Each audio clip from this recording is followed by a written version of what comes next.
ඔයාටත් පුළුවන් නම් පතුක් මලක් වගේ වෙන්න. දන්නවද පතුක් මලක තියෙන විශේෂත්වය මොකක්ද කියලා?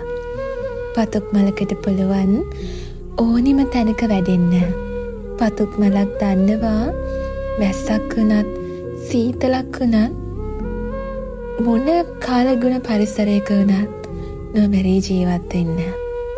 පතුක් මලක් දන්නවා කර්කශම පොළවක වුණත් කෙලින් හිටගෙන ඉන්න. ඔයත් මේ වගේ කෙල්ලෙක් වෙන්න. ඔළුව කෙලින් තියාගෙන නිර්භීතව මිනිස්සු මැද්දෙන් ඇවිදින්න. අතේ සත පහක් නැති වෙලාවක වුණත් ඔයාගේ අභිමානය වෙනුවෙන් පෙනී ඉන්න. ජීවිතයට කුණාටු වෙන හැම මොහොතකම ශක්තිමත්ව දරාගෙන ඉන්න.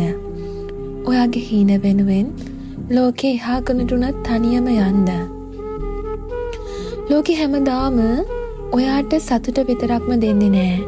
ඔයා යන ගමන් මාර්ගය එළිය කරලා ලස්සනට හදාගන්න ඕනි ඔයාමයි.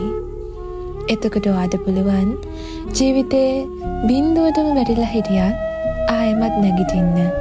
කවුරු වෙනුවෙන්වත් නෙවෙයි, ඒ ඔයාම වෙනුවෙන්. ඔයා වෙනුවෙන් කිසිම කෙනෙක් පෙනී ඉඳී කියලා විශ්වාස කරන්න එපා. ඔයා වෙනුවෙන් පෙනී ඉන්නේ ඔයා විතරයි. ඒ විශ්වාසයෙන් ඔයාගේ ගමන ඔයා යන්න.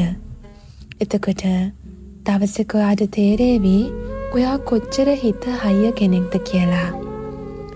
ඔයා දුකින් ඉන්න වෙලාවක, ජීවිතේ වැටිලා ඉන්න වෙලාවක ඔයාගේ හිත ඔයාම සනසගන්න පුරුදු වෙන්න.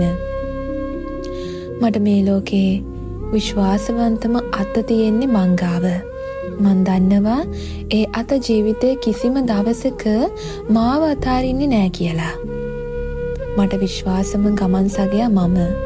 කිසිම ගමනක් අතරමඟ මාව දාලා යන්නේ නෑ. මග අරින්නේ නෑ. තනි කරන්නේ නෑ. ඉතින් මට මං ඉන්නවා.